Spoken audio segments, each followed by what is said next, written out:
G'day guys, welcome back to part 2 of the Kyosho Ultima 2019 build.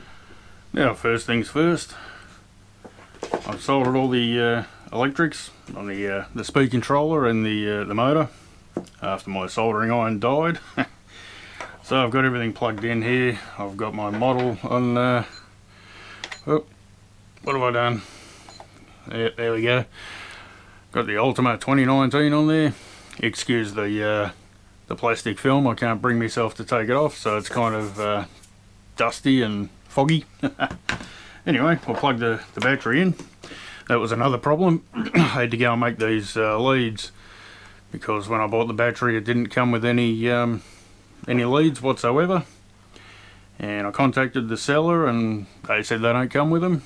And I had a look on Orion's webpage and I couldn't find any to buy, so I went and made my own.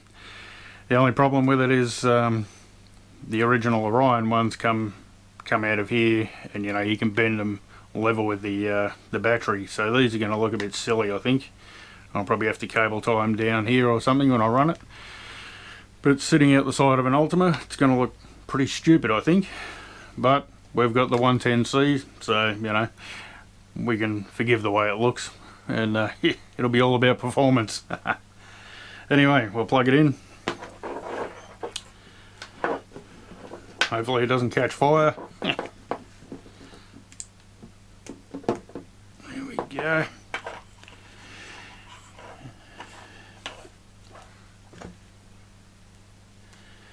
Now I think I have to bind this, I'm not sure. Yep, hasn't been bound. Move this out of the way.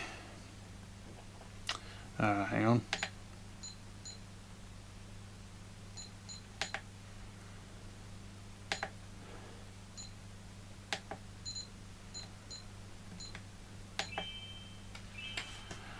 Yeah, we'll find something to poke in here. And there we go. We've got it.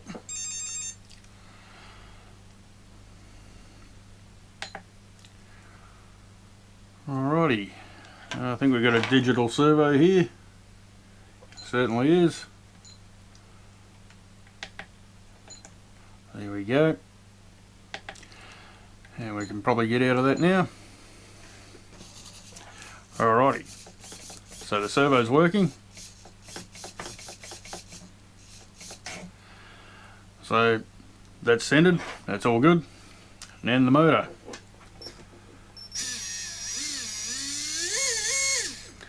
Sounds pretty good to me.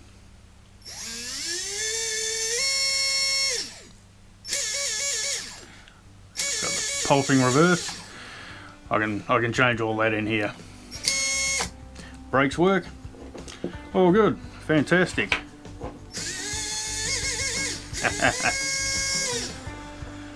Pretty happy with that. Alright, moving on with the build. So naturally, part 2 is going to be the same as part 1. It'll be all time-lapse. Didn't really have any issues with the build. Nothing serious anyway. Yeah, so I'll just play some music, let the time-lapse go, and yeah, if there's any issues along the way, I'll let you know.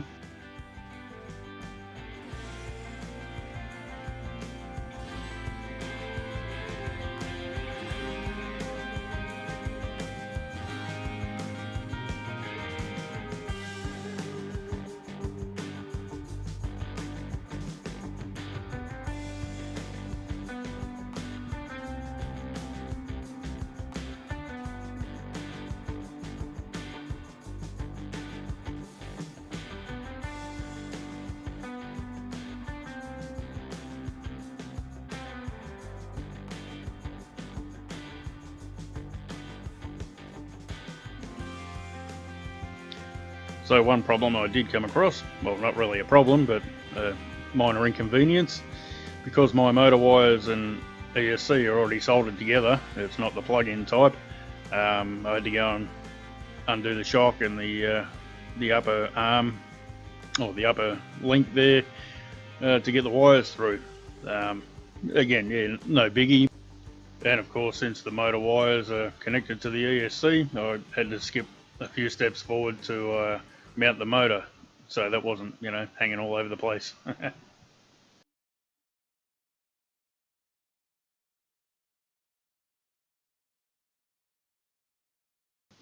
And here I had to kind of step forward a few steps and put on the little wire retainer for the motor wires just to keep them out of the way.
And if you've built one of these, you would know that I'm making a mistake here, because I'm using a low profile servo.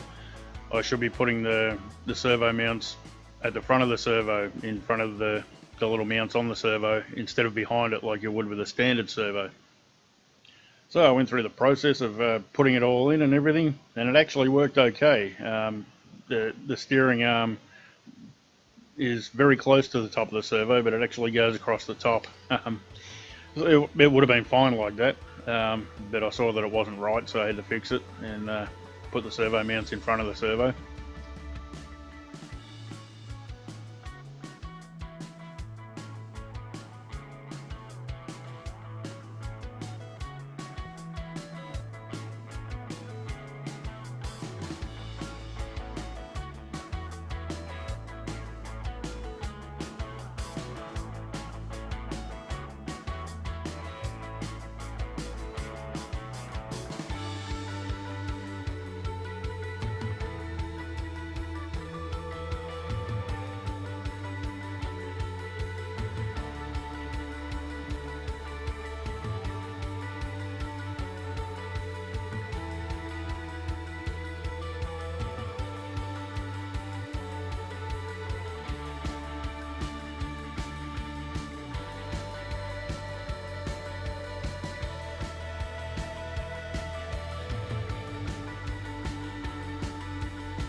And the chassis is all built now, looking pretty good I think. Yeah, no major problems with the build so far, it's looking pretty good. The wire for the servo that goes across the chassis there, I stuck that down using double-sided tape so it wasn't dangling all over the place.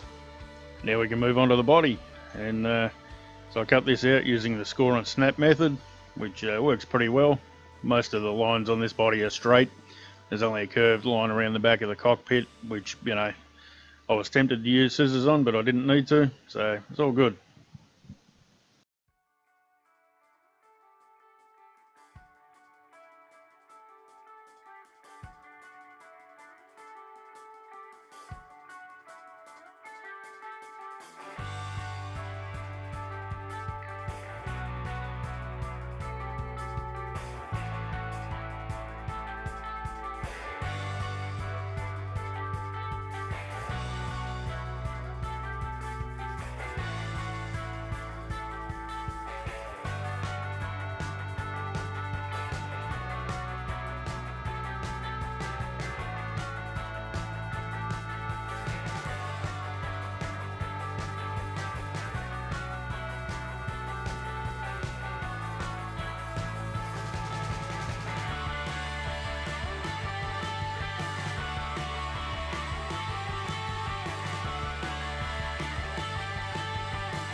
So now that the body's all trimmed, I can go and use the body reamer to make the holes for the cage and for the body mounts.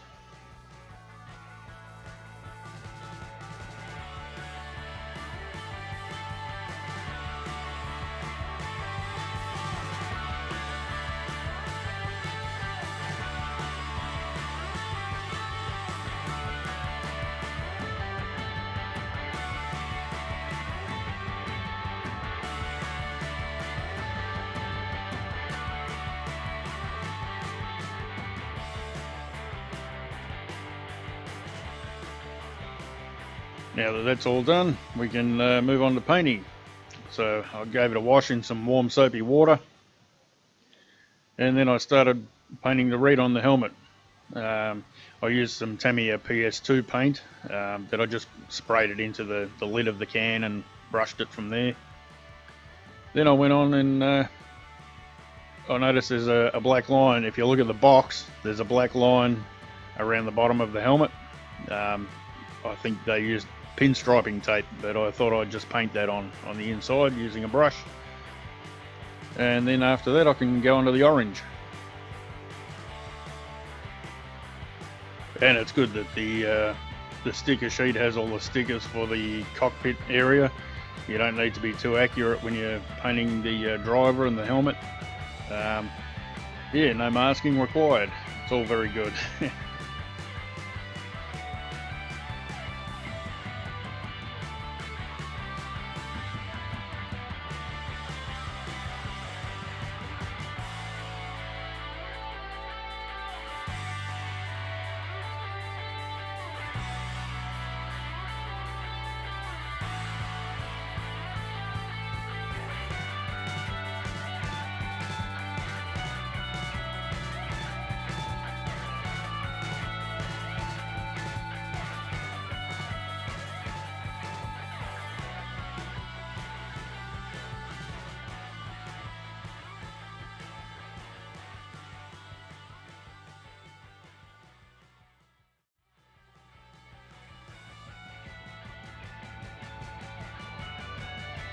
And then once the driver was dry, I could go and paint the white.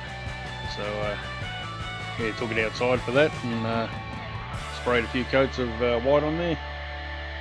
Well, it looks pretty good, I think. So, time to rip the film off. That's always the fun part of painting bodies.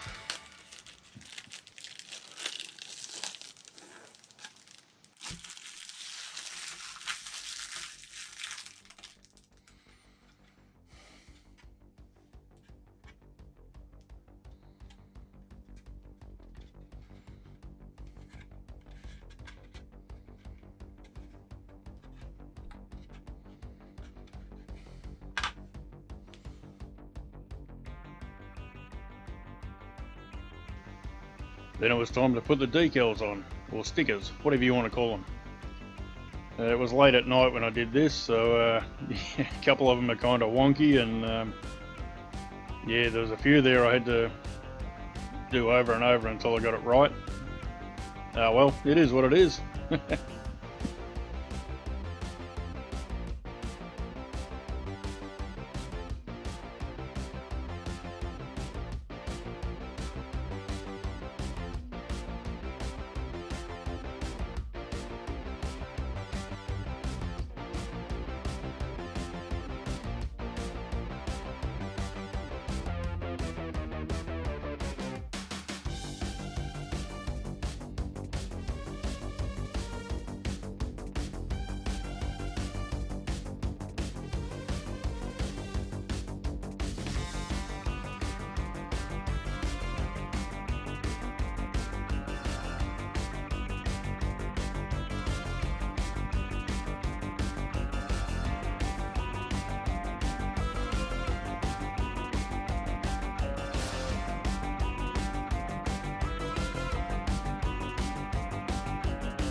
And now the final two pieces, the clips to hold the rear wing on. So those are in, and our build's complete. Done.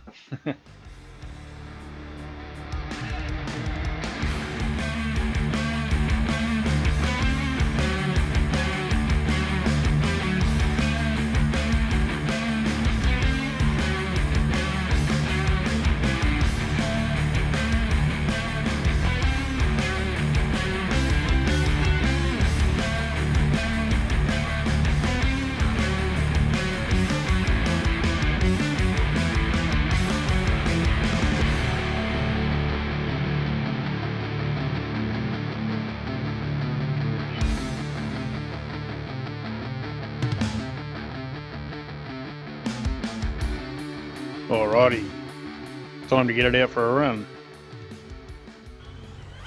Figured I'd just give it a little test run in the driveway with a different battery to what the one I chose. This one's only like 30C or something.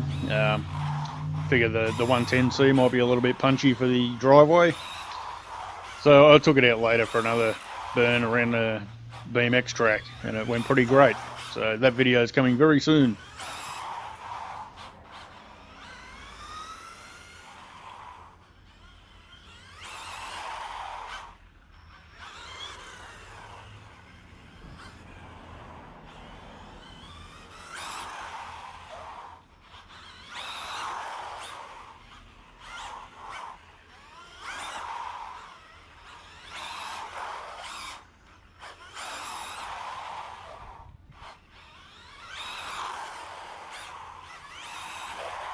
That's about it for this video. Thanks for watching.